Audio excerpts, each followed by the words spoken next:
Have you ever heard a client whisper, "Don't tell anyone," after confessing something illegal? Story 1. I work as a therapist, so I've heard a lot of wild confessions over the years. However, there's one story that sticks out to me more than others. It was late in the day, and I had just finished a couple of sessions when a new client walked in. She was a mid-40s woman, well-dressed, and seemed a bit nervous. She hesitated before sitting down, and I could tell she was unsure about whether to even speak. After a few minutes of small talk, she finally said, "I need to get something off my chest." My heart raced. Clients often begin with something heavy, and I didn't want to rush her. She sat there, almost like she was weighing the decision, then whispered, "I killed my husband." My blood ran cold. I had been in therapy for years, but this wasn't something I had ever been prepared for. She went on to explain that it was an accident, a heated argument gone wrong, a moment where she acted in self-defense, or so she claimed. She was so calm about it, like she had told herself the story 1,000 times to make it easier to live with. But then, she leaned closer, almost nervously. "Don't tell anyone," she whispered again, almost in a panic. "I haven't told a soul. I don't want anyone to know. Not even the police." I didn't know how to respond. As a therapist, I'm bound by confidentiality, but there are legal boundaries when it comes to confessions like this. After the session, I had to consult with my supervisor and the authorities. It was one of the toughest moments of my career. This client hadn't even been under my care for more than an hour, and yet she had just unloaded a crime on me. The authorities investigated, but I'll never forget the way she looked at me, pleading with her eyes, as if I had the power to make it all go away. The strangest part? After everything happened, I never saw her again. Story 2. I'm an insurance adjuster, and part of my job involves meeting with clients who have made claims for things like property damage or personal injury. However, one claim I handled took a very strange turn. The woman who came in was a young mother, seemingly put together but with an almost obsessive need to hide her discomfort. She had a case involving a car accident that had left her vehicle totaled. At first, it seemed like a simple claim, but something in her eyes made me sense there was more to the story. She was evasive and kept changing small details when I asked her about the accident. Finally, after pressing her for answers, she whispered in a shaky voice, "You can't tell anyone." But it wasn't just an accident. It was intentional. I sat there, stunned. She had confessed to a hit and run, but with a twist. She had deliberately crashed her car into another vehicle, trying to cover up the fact that she had been drinking. She explained how it was a drunken mistake, but she couldn't face the consequences.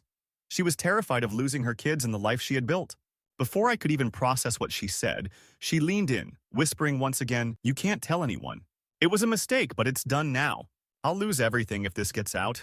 At that moment, I realized I was holding onto a piece of information I shouldn't have. On the one hand, I was bound by confidentiality, but I also had the responsibility to report criminal activity in cases like this.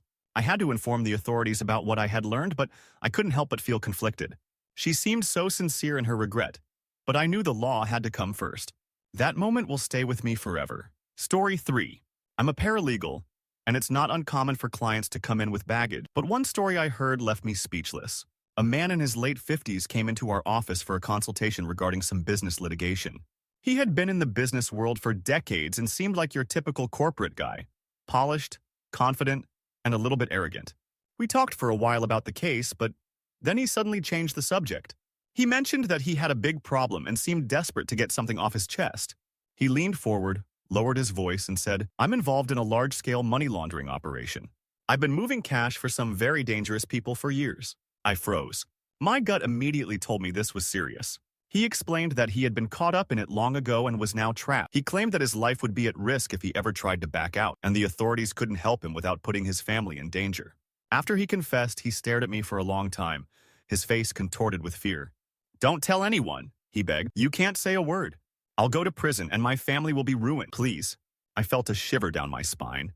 The law was clear. I had to report any involvement in illegal activities, especially something as serious as money laundering. But I also knew that the man was asking me for help, though not in the way the law would allow. In the end, I did what I had to do, alerting the authorities, but it haunted me. The man's plea echoed in my mind for weeks after that meeting, and I couldn't stop wondering what had become of him. Story 4. I'm a private investigator, and one of the things that most people don't realize about our work is how often we're put in positions to hear deeply personal and sometimes illegal things.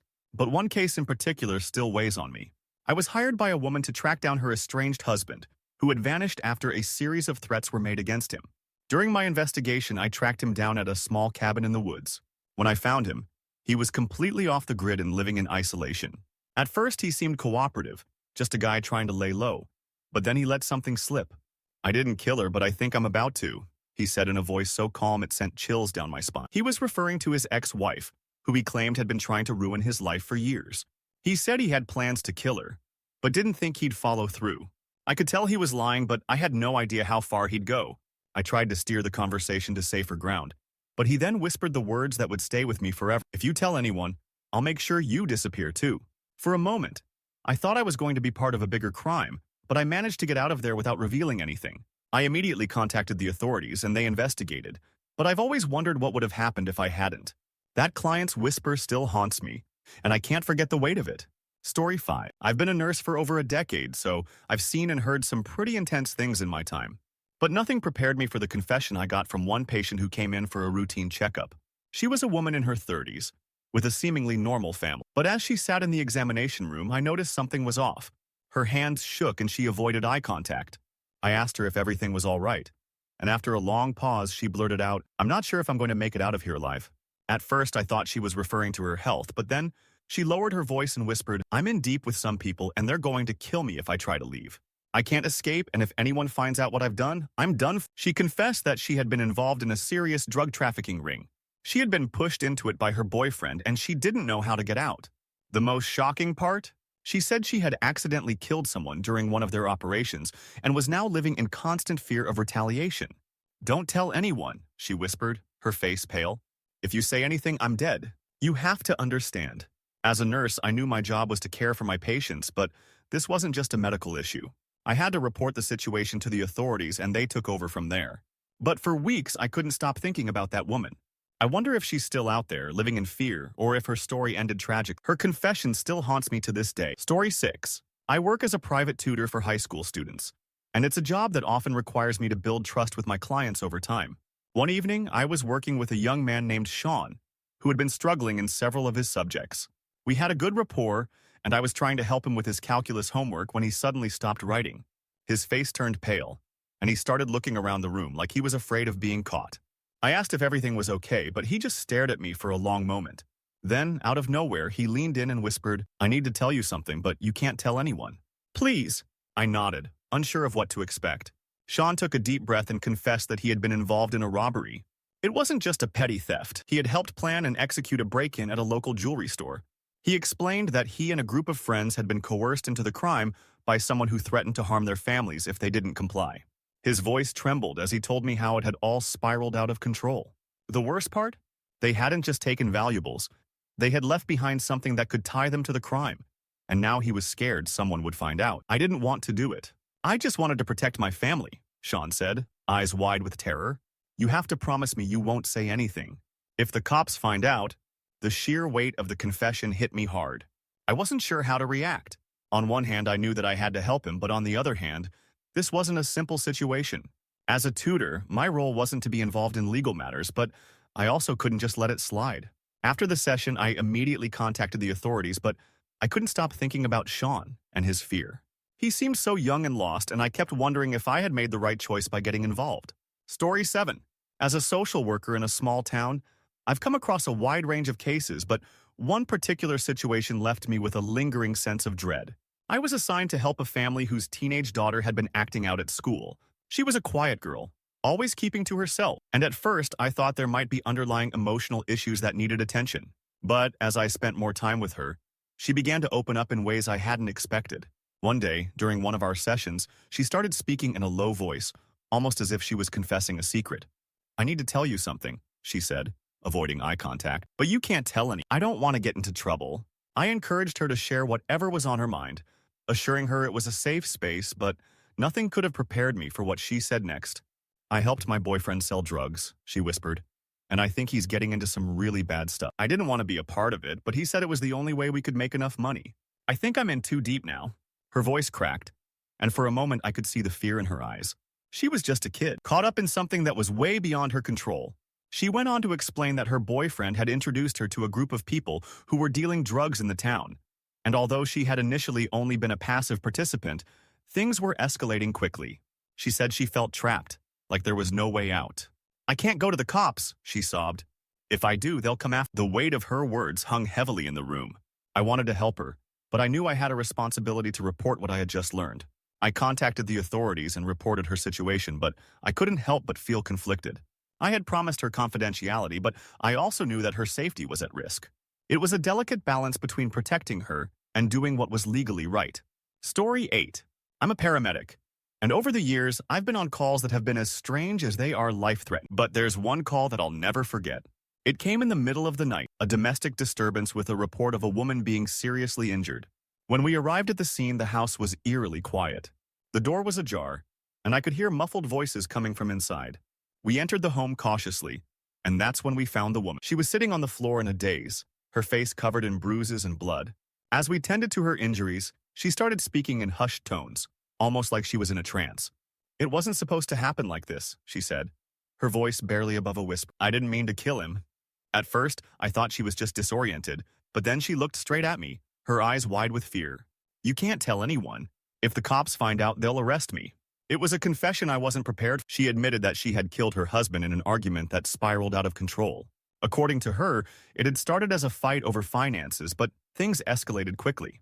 She grabbed a knife in self-defense, but in the chaos, she ended up stabbing him. Her eyes were pleading for me to understand, and she insisted that it had been an accident, but that she was scared of what would happen if anyone found out. I didn't know how to process the situation. I was there to save lives, not to get caught up in legal matters. But I couldn't just ignore what she had said. I immediately alerted the authorities once we got her to the hospital, but I couldn't shake the feeling of guilt. She had asked me not to tell anyone, and I knew I had no choice but to follow the law. Her story haunted me for weeks after the incident, and I still wonder if I could have done more to help her. Story 9. I'm a bartender, and while I've heard my fair share of crazy stories, there's one conversation that stands out as particularly chilling. One evening, a man in his late 30s came in alone, ordered a drink, and sat at the end of the bar staring into his glass. I didn't think much of it at first, but after a few drinks, he started talking to me, and that's when things got weird. At first, it was just the usual small talk: work, sports, the weather. But then, out of nowhere, he leaned in and whispered, "I did something terrible. Something I can never undo." I raised an eyebrow, intrigued but also cautious. He continued, his voice trembling. "I killed a man, and no one knows. Not even my wife. It was an accident, but now I'm too far in. I can't turn back." My heart skipped a beat. I had heard people make drunk confessions before, but this felt different. The man's eyes were wild, and he seemed genuinely terrified. He told me that several years ago, he had been involved in a car accident that resulted in the death of a pedestrian. But it wasn't just an accident. He said that he had been drinking and driving, and he panicked when he realized what had happened. Instead of calling for help, he fled the scene and made it look like the pedestrian had been hit by another vehicle. "I don't want anyone to know," he begged, leaning closer. "If they find out, I'll lose everything. My life, my family. I can't go to jail." I was frozen, unsure of what to do. As a bartender, I'm used to hearing things I'm not supposed to, but this was on another level. I didn't say anything, but I could feel the weight of his confession pressing down on me. When he left, I immediately called the authorities, though part of me still wonders what happened to him after that night. Story 10.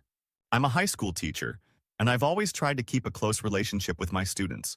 One afternoon, after class, a student came up to me looking nervous, almost like she had something important to say. She was a quiet girl, the type that blended into the background, but there was something in her eyes that told me this wasn't going to be a typical conversation. "I need to talk to you about something," she said, her voice shaky. "But you can't tell anyone. Promise me." I nodded, concerned. She pulled me aside, her hands trembling as she spoke. "I'm involved in something bad," she whispered. "I've been helping my brother run drugs at school. I didn't mean to get involved, but he told me if I didn't do it, he'd hurt me." Her confession hit me like a ton of bricks. She explained that her older brother had gotten involved in dealing drugs, and he had coerced her into helping him move the product around the school. She was terrified of him and his friends, and she didn't know how to get out of the situation. "Please don't tell anyone," she begged. "If I go to the cops, they'll hurt me. I can't leave him." I was torn. On one hand, I wanted to help her, but on the other, I knew that if I didn't report it, I would be enabling illegal activity. I immediately contacted the authorities, though part of me felt guilty for breaking her trust. I haven't heard from her since that day, and I keep hoping she found a way out of that dangerous world. Story 11. I'm a high-level corporate manager, overseeing a team of executives who deal with sensitive financial data. One afternoon, after a tense board meeting, a colleague named Dave asked to speak with me privately. He seemed uneasy, his usual confident demeanor gone. I figured he just wanted to discuss work, but what he said next left me speechless. "Listen, I've got to get something off my chest," Dave began, his voice low. "I've been involved in a huge tax fraud scheme for years.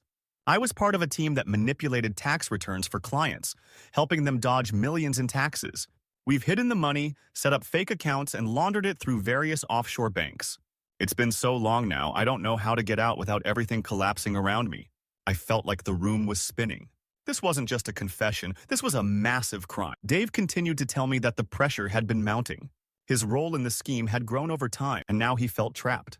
He begged me not to tell anyone, afraid that it would ruin his life and bring down the entire company. "Please, you have to promise me," he said, almost pleading. "If anyone finds out, I'm done. I can't lose everything I've built." I couldn't believe what I was hearing. As a manager, I had a responsibility to report any illegal activities, but Dave's desperation made it hard to think. I spent the rest of the day trying to decide what to do, but in the end, I had no choice but to alert the authorities. When I reported it, I had to do it anonymously to protect myself. The company was investigated, and while I never found out what happened to Dave, I haven't seen him at work since that day. The weight of that secret still lingers in my mind. Story 12. I'm a counselor at a rehabilitation center, where I work closely with people who are trying to break free from addiction. One of my clients, a man named Michael, had been with us for a while. He was a few months into his recovery, and things seemed to be going well until one day, he asked to speak with me privately. There was a nervous energy about him, and I could tell he had something on his mind. As soon as we sat down, Michael looked at me with a mixture of fear and guilt. "I've been hiding something," he said, "and I need to tell someone." "You can't tell anyone, though." "Not a soul." His hands trembled as he spoke, and I could see the emotional turmoil behind his eyes. He then admitted that he had been involved in a violent robbery years ago. The robbery had gone terribly wrong, and he had ended up killing someone during the incident. He confessed that he had never been caught, but the guilt had haunted him ever since. "It was a stupid mistake," he said, voice cracking. "I never meant to hurt anyone, but now I can't shake the feeling that someone will find out. I don't know how to live with this anymore." I could feel the weight of his words, and I understood why he was struggling. He wasn't the same person he had been when the robbery happened, but the past had a way of creeping up on him. He begged me not to tell anyone, fearing that his recovery and his life would be ruined if anyone knew the truth. I sat there, torn. My role as a counselor meant I was bound by confidentiality, but there were limits when it came to violent crimes. In the end, I had to report it, and Michael's case was investigated. I never saw him again after that, and I've often wondered how he's doing. His confession was one of the hardest moments of my career, and I carry the weight of it to this day. Story 13. I'm a detective with the local police department, and my job often involves investigating financial crimes. I've seen a lot of shady dealings, but one case stands out above the rest. It all started when a middle-aged woman named Linda came into our office one evening. She was clearly anxious, her hands shaking as she clutched a bag. I had no idea what to expect, but when she spoke, my world shifted. "I need to tell you something," she said in a hushed voice. "Something I've been carrying for years. Please, you have to promise you won't tell anyone." I leaned forward, sensing the gravity of what she was about to say. Linda had been involved in a high-level embezzlement scheme at a major corporation. Over the years, she had been stealing small amounts of money, funneling them into secret accounts. At first, it was just a way to make ends meet, but it quickly spiraled into something much larger. Linda's confession detailed how she had manipulated the company's financial systems, redirecting funds into her personal accounts. She had been working with a small group of people, but it was becoming harder for her to cover her tracks. "I've been living in constant fear," she confessed. "If anyone finds out, I'll go to jail. I can't lose everything. I'm too deep in." I could see the panic in her eyes. She begged me not to tell anyone, pleading for her privacy. But I knew that as a detective, I had a responsibility to report any criminal activities. The law was clear, and I couldn't let her continue hiding this from the authorities. After she left, I followed the necessary procedures and launched an investigation. I'll never forget her face when she walked out of the office. Her future uncertain. Her case is still under investigation, and I haven't heard from her since that day, but her whispered confession haunts me. Story 14. I'm an elementary school teacher, and my job is usually filled with small joys, helping kids grow, teaching them new things. But one day, everything changed during a routine parent-teacher conference. One of my students, a sweet and quiet girl named Sarah, had been falling behind in class. Her parents were concerned, and we had arranged a meeting to discuss ways to improve her grades. But when her father showed up alone, he seemed off, agitated, distracted, and visibly uncomfortable. As we sat down to talk, he suddenly dropped his head and spoke in a barely audible whisper, almost as if he was afraid to be heard. "You need to know something about Sarah," he said, his voice shaky. She's been involved in something dangerous. I didn't want her to, but I couldn't stop her. At first, I wasn't sure what he meant, but then he explained that Sarah had become involved in a group of kids at school who were sneaking out at night to commit petty thefts, shoplifting, breaking into houses, that kind of thing. He said that he had tried to discipline her, but the group had a strong hold over her, and he was too scared to confront them directly.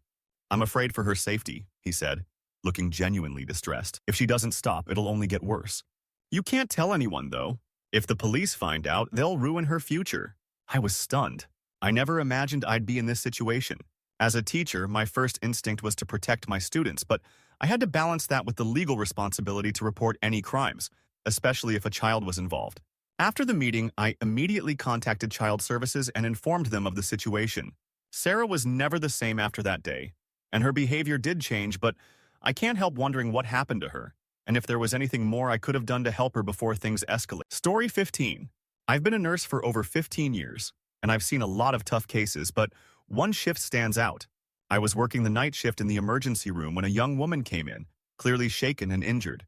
She was with a man who seemed overly protective, almost possessive, and I immediately suspected something was off. The woman had cuts and bruises all over her arms, and while she seemed to be in pain, she refused to speak up. When I tried to check her injuries, she looked at me nervously and whispered, "Don't tell anyone." "You can't." At first I thought she was scared of her boyfriend, but then she pulled me aside, away from him. Her voice was barely above a whisper. I did something terrible," she said, looking over her shoulder. "I didn't mean to. He made me do it." She then confessed that the man she was with had been abusing her for months. During a recent argument, she had grabbed a knife in self-defense and accidentally stabbed him. She wasn't trying to kill him, but he was now using the situation to control her, threatening her with worse violence if she went to the police. "I can't go to jail," she whispered desperately. "If they find out, he'll hurt me worse." Her fear was palpable. She begged me not to report the injury, afraid that doing so would make everything worse. I knew I had to make a decision, protect her safety or follow the law. I contacted authorities immediately, even though I knew she wouldn't be happy about it. I never saw her again, but her whispered plea has haunted me. I can only hope that she was able to escape from the cycle of abuse she was trapped in. Story 16. I'm a hairstylist, and in my years of working in the salon, I've heard all sorts of stories. Most of them are lighthearted, but there's one that still lingers in my mind. A woman named Clara started coming to me for regular trims and coloring. She was always well put together, kind and chatty. She never seemed like the type to have anything to hide, but one day during a particularly slow afternoon, she came in and sat down with a tense look on her face. "Can I talk to you?" she asked, looking around the salon to make sure no one could overhear.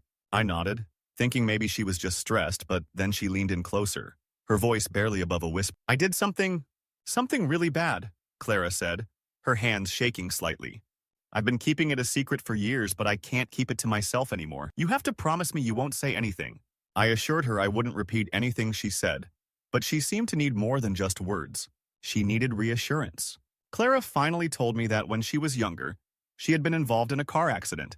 She was driving and a pedestrian was struck and killed. The worst part? She admitted she had been drinking at the time and had left the scene, fearing she would be arrested. She had convinced herself that it was a mistake. But over the years, the guilt had eaten away at her. "I don't know what to do." "I've never told anyone," Clara said, tears welling in her eyes. "I'm terrified that someone will find out." She looked at me, waiting for some kind of response, but I didn't know what to say. My mind was racing. I had always respected client confidentiality, but what she had confessed was more than just a mistake. It was a crime. I couldn't let it go. I gently suggested she speak with a lawyer or counselor, but Clara just shook her head, too scared to take any further action. In the end, I did what I thought was right. I quietly called the authorities, though I didn't give them her name. I don't know if they ever investigated it further, but I've thought about Clara a lot. I hope she found the peace she was looking for. Story 17. I'm a chef at a high-end restaurant, and over the years, I've gotten to know a lot of people through the kitchen. But one night, a strange situation unfolded that I'll never forget. A couple came in for dinner, celebrating what seemed like a special occasion. They were well-dressed and laughing, but as the evening went on, I noticed something wasn't quite right. The woman seemed distant. Her smiles didn't reach her eyes, and the man was overly controlling. After their meal, they left a large tip and headed toward the door. But then, the woman turned back, her expression changing. She walked over to me, nervously glancing over her shoulder. "Can I talk to you for a second?" she asked, her voice trembling. I stepped aside, curious and concerned. She looked at me and said, "I need to tell someone." I don't know who else to trust, but please promise me you won't tell anyone. I assured her that I wouldn't, though I had no idea what she was about to say. The woman went on to explain that she had been married to the man for 5 years, and that during that time, he had been emotionally and physically abusive. She said she had finally decided to leave him but was terrified of the consequences. She admitted that she had been secretly planning her escape for months, but it was risky. I can't go to the police, she whispered. He has connections everywhere. If I leave, he'll find me. And if he does, I'll be dead. She begged me not to tell anyone, terrified that someone would find out her plan before she had the chance to. As much as I wanted to help her, I knew there were limits to what I could do. She left before I had a chance to say anything else, and I didn't see her again. I wasn't sure if she followed through with her plan, but I couldn't stop thinking about her. That evening, I quietly reached out to a domestic violence helpline to get more information, but I'll never know what happened to her. Story 18. I'm a veterinarian, and I've dealt with countless cases of sick or injured animals over the years.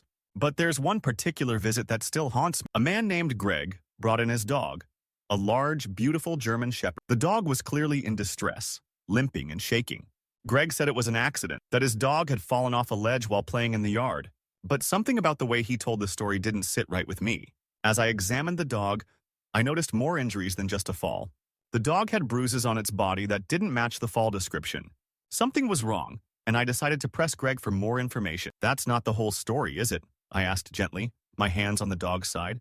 Greg froze. For a moment, he didn't say anything, just staring at me. Then, in a hushed voice, he finally spoke. I didn't mean to hurt him, Greg whispered. I was so angry and I just lost control. I didn't think he would get hurt. He admitted that he had hit the dog after an argument with his wife, and in his rage, he didn't realize the extent of the damage he was causing. The moment the words left his mouth, he seemed to regret them, but it was too late.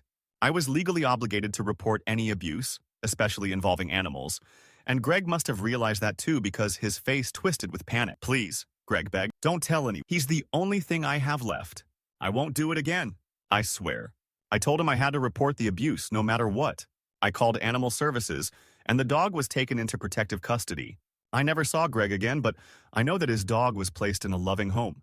I just hope that Greg faced the consequences of his actions and learned from them. The guilt in his voice still echoes in my mind. Story 19. I'm a construction worker, and I've worked on various job sites for years, meeting all kinds of people. One afternoon, we were working on a renovation project when I met a man named Peter. He was hired as a subcontractor for some electrical work, and he seemed quiet but friendly enough. We exchanged a few words, but nothing out of the ordinary. That was until one late night when I had to go back to the site to pick something up and found Peter sitting by himself on the steps, his head in his hands. Everything okay? I asked, genuinely concerned. He looked up, startled, and wiped his face. I don't think I can do this anymore, he muttered. I've done something horrible, and I don't know how to make it right. I sat down next to him, unsure of what he was talking about. Peter then confessed something that shocked me to my core. He had been involved in an accident on another job site where someone had died. He said it was an industrial accident. The scaffolding had collapsed, and a worker fell to his death. But what Peter revealed next left me speechless. He admitted that the safety protocols had been ignored, and he had been the one to skip a crucial safety check, knowing it could result in an accident. But he had convinced himself it wasn't a big deal at the time. Now, the guilt was eating away at him, and he couldn't live with the thought of someone else being blamed for his mistake. I can't let anyone know, Peter whispered. If I go to jail, I lose everything. My family, I can't let them go through that. I didn't know how to respond. I wasn't a lawyer, and I wasn't trained for situations like this. But his confession was so serious that I had no choice but to report it to the authorities. I called in the incident, and Peter was investigated. I haven't heard from him since that night, and I still wonder how everything turned out for him. I hope he got the help he needed, but that moment will stay with me forever. Story 20.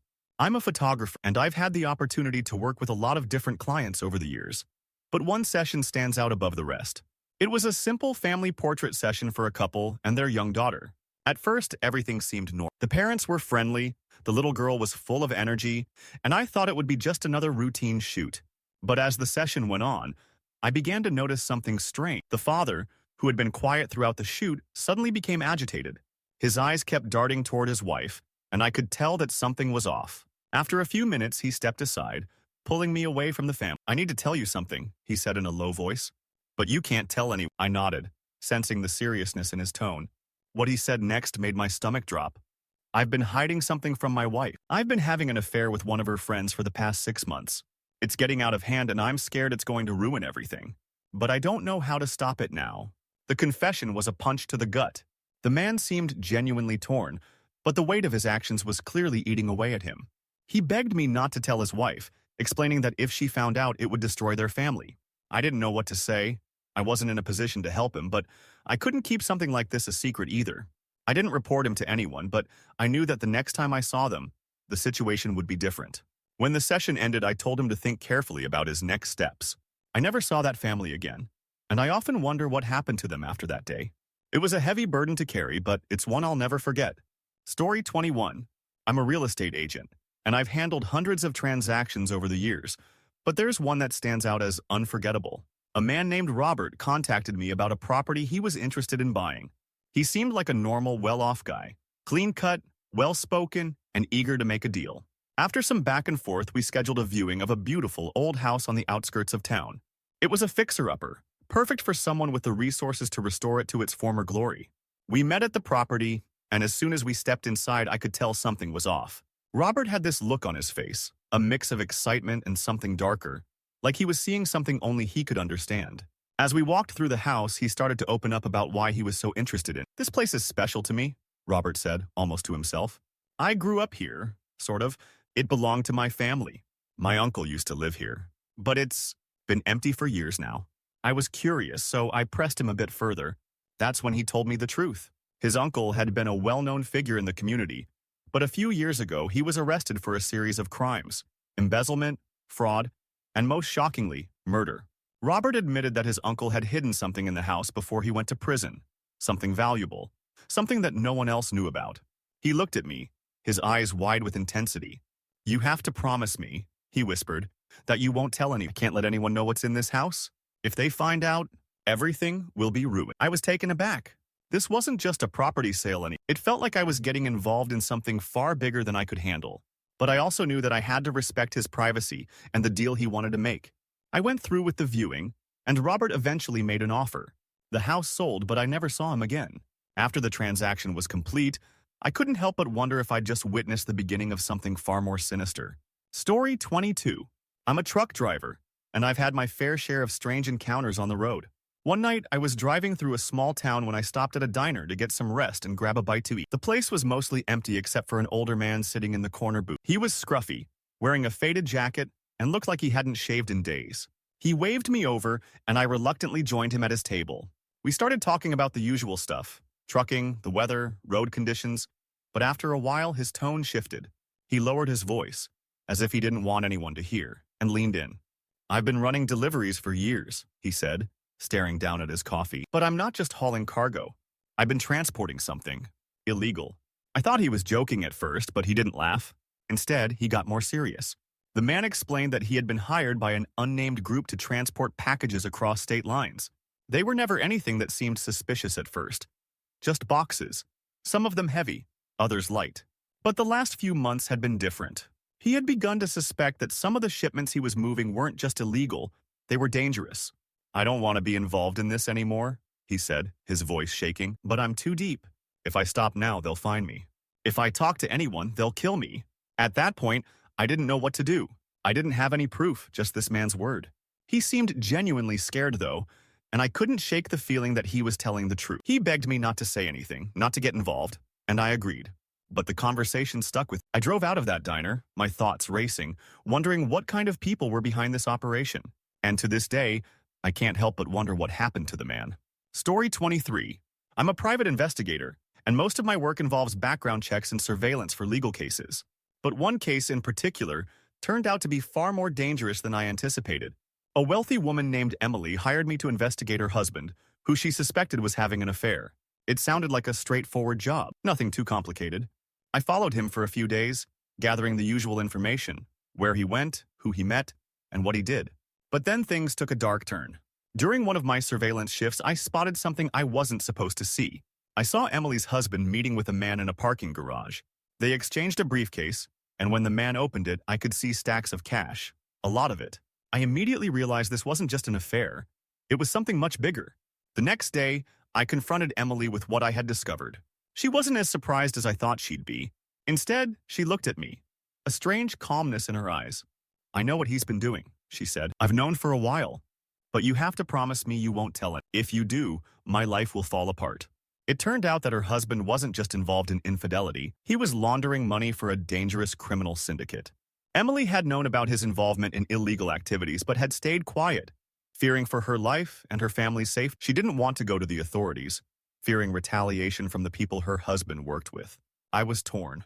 I knew I couldn't keep this secret, but Emily's request made me hesitate. I did the only thing I thought was right. I contacted the authorities and provided them with the information I had. The investigation that followed was intense, and while I don't know the full outcome, I never heard from Emily again.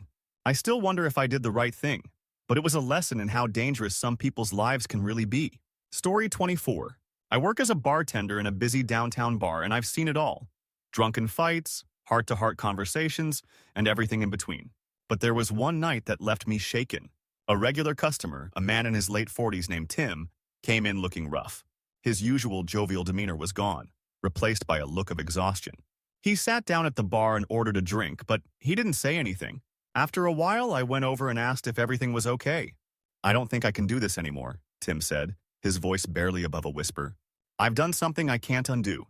At first, I thought he was just down on his luck or dealing with personal issues, but then he told me what he had done. Tim confessed that he had been involved in a hit-and-run accident months earlier. He had been drunk behind the wheel and struck a pedestrian, leaving the scene in a panic.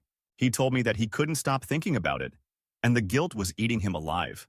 But what made the situation worse was that the pedestrian had died, and Tim had never come forward. "I don't want to go to prison," Tim said, tears starting to well up. "But I can't live with this anymore." "Please, you can't tell anyone." I was stunned. I didn't know what to say. It wasn't just a confession, it was a life-altering admission, and I could feel the weight of it pressing down on. I knew I had to report what he said, but I also felt for him. He wasn't the same man who walked in that night. I told him that he needed to turn himself in, that this wasn't something he could just run from. He left the bar without saying another word, and I never saw him again. A few weeks later, I saw his name on the news. Tim had been arrested, and the hit-and-run case was reopened. I'm glad he faced the consequences, but I couldn't shake the feeling that I was somehow part of the reason he did the right thing. I still wonder what might have happened if I hadn't spoken up. Story 25. I'm a psychologist, and over the years I've heard many confessions from patients in various emotional states. But one session, in particular, still sticks with me. A man named Frank came in for his first consultation. He was in his early 30s, soft-spoken, and seemed anxious from the start. After some small talk, he finally opened up and started to speak about a traumatic experience he had been hiding for years. "I don't know how to live with what I did," Frank began, his voice trembling. "I was young and I was in a bad place. I hurt someone, and I've never been able to make it right." I leaned in, encouraging him to continue. Frank explained that when he was in his early 20s, he had been in a violent relationship. His girlfriend had become emotionally abusive, and one night, the situation escalated. In a moment of anger, Frank had struck her, injuring her. Though he didn't kill her, the assault had caused permanent damage, and she had been forced to move away, out of state, to escape him. "I was never caught," Frank confessed, "but I can't stop thinking about it. Every day, I live with the fear that someone will find out." I could see the guilt in his eyes, the remorse that he had been carrying for years. Frank pleaded with me not to tell anyone, asking me to keep this secret. But as a psychologist, I had a legal and ethical obligation to report any incidents of violence, especially when it involved a vulnerable person. I told Frank that I couldn't keep what he had shared to myself, but I reassured him that I would guide him through the process of coming clean. I contacted the authorities, and Frank was eventually arrested. The guilt he had carried for so long was finally lifted from his shoulders, but it was a bittersweet resolution. He had been living in fear, and while he faced consequences, I hoped it helped him find some sort of peace. Story 26. I'm a small-town mechanic, and over the years I've had my fair share of unusual customers. However, one afternoon, a man named Jack came in that I'll never forget. Jack had been a regular customer for years, but on this particular day he was acting strange. Normally, he was a talkative guy, always joking around while I worked on his truck. But today he was unusually quiet. After a few minutes of silence, he finally spoke up, his voice low and tense. "I need you to do something for me," he said, leaning across the counter. "But you have to promise me you won't tell any." I was a bit taken aback but nodded, assuming it was a request for a routine job. But then Jack told me something I couldn't have anticipated. He had been involved in a hit-and-run accident a few months back. He confessed that he had been drunk when he hit a pedestrian, and in his panic, he had driven off, leaving the person on the road. "I didn't mean to hurt them," he said, his hands shaking. "I panicked and I didn't know what to do. I haven't been able to sleep since. The guilt was clear in his eyes. He went on to explain that he was terrified the police would find out and arrest him, especially since there were no witnesses to the accident. He begged me not to report it. Please don't tell anyone, Jack pleaded. I didn't mean for it to happen. My life is over if anyone finds out. I didn't know how to respond. As a mechanic, I was used to fixing cars, not getting involved in criminal activity. But it was hard to ignore the desperate look in his eyes. Ultimately, I did what I had to do. After he left, I contacted the authorities anonymously. I don't know what happened to Jack after that, but I've never seen him around again. I often wonder what became of him and whether he ever confessed fully. Story 27. I work as a barista at a coffee shop, and one afternoon, a man named George came in for his usual.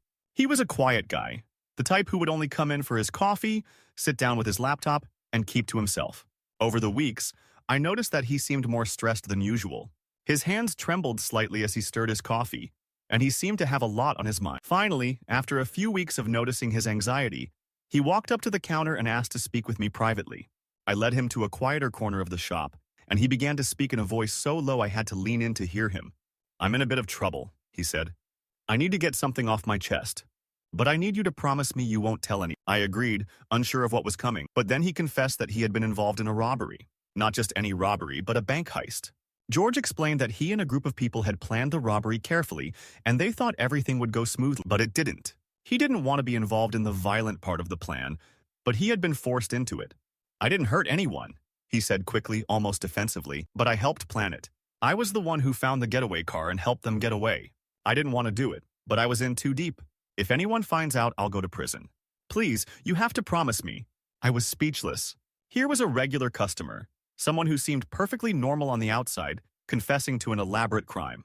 He looked at me with such fear, and I could see how much guilt he carried. He was terrified that the police would track him down. I can't keep living like this, he said. If anyone finds out, everything's over for me. I knew that I couldn't keep his secret. As much as I wanted to help him, I had to do the right thing. I contacted the authorities anonymously, and a few weeks later, George's face was all over the news. I never saw him again after that, and I still wonder if he ever faced the consequences of his actions. Story 28. I'm a high school teacher, and I've taught in the same school for over 10 years. Most of the students I've worked with have been great, but one student, Brian, stands out for all the wrong reasons. Brian was quiet, always to himself, and had trouble fitting in with the other kids. He came from a broken home, and I could tell he was struggling with some personal issues. One afternoon after class, Brian stayed behind. He looked nervous, fidgeting in his seat. I asked if he was okay, and that's when he dropped the bombshell. I need to tell you something, he said, his voice barely audible, but I'm scared. If I tell anyone, I'll get in trouble. I told him that he could talk to me, that I wouldn't judge him. But what he said next shocked me to the core. Brian confessed that he had been involved in a violent robbery at a local convenience store. He explained that he had been pressured by a group of older teens who promised him money if he helped them rob the store. The plan had gone wrong, and the store clerk was hurt in the process. I didn't want to do it, Brian said, tears in his eyes. I just wanted to get out of it, but they said they'd hurt my family if I didn't help. He looked at me, pleading with his eyes. You can't tell anyone. If the cops find out, I'll be arrested. I don't want to go to jail. At that moment, I didn't know what to do. I felt for him. I really did. He was just a kid caught up in something much bigger than him, but I couldn't ignore the law. I told Brian that I had to report what he had said. I contacted the police, and they eventually investigated. Brian was never seen at school again, and I later found out that he had been placed in a juvenile detention center. I couldn't help but feel a little guilty, but I knew it was the right thing to do. I still think about him and wonder if he'll ever be able to turn his life. Story 29. I'm an event planner, and over the years, I've coordinated everything from weddings to corporate events. But there's one story that still haunts me. A couple hired me to plan their wedding, and at first everything seemed perfect. The bride, Lily, was kind and organized, and her fiancé, Thomas, was charming and attentive. As we went through the details, they seemed like the perfect couple, ready to begin their lives together. But a few weeks before the wedding, Lily pulled me aside during one of our meetings. She looked pale and nervous, and she seemed like she was on the verge of tears. I need to tell you something, she said. I don't know what to do. I'm terrified. I sat her down and listened as she explained that Thomas had been hiding something from her. He wasn't who he seemed to be. She confessed that he had been involved in illegal activities. He had been laundering money for a criminal group. Lily had found out after stumbling across some incriminating documents. She was scared that if she went to the police, they would hurt her, or even worse, use her as leverage to get to Thomas. I don't know what to do, she said, her hands trembling. I love him, but I don't know if I can live with this. If I tell anyone, he'll be furious. She asked me not to tell anyone, and I understood why she was scared. But I also knew the right thing to do was to report it. I advised her to seek legal counsel, but I knew that her safety was at risk and I couldn't just walk away from this situation. I quietly contacted the authorities, but by the time they arrived to investigate, Lily and Thomas had vanished. The wedding was canceled and I never saw or heard from them again. The whole situation left me shaken, and I've never been able to shake the feeling that there's more to the story than I'll ever know.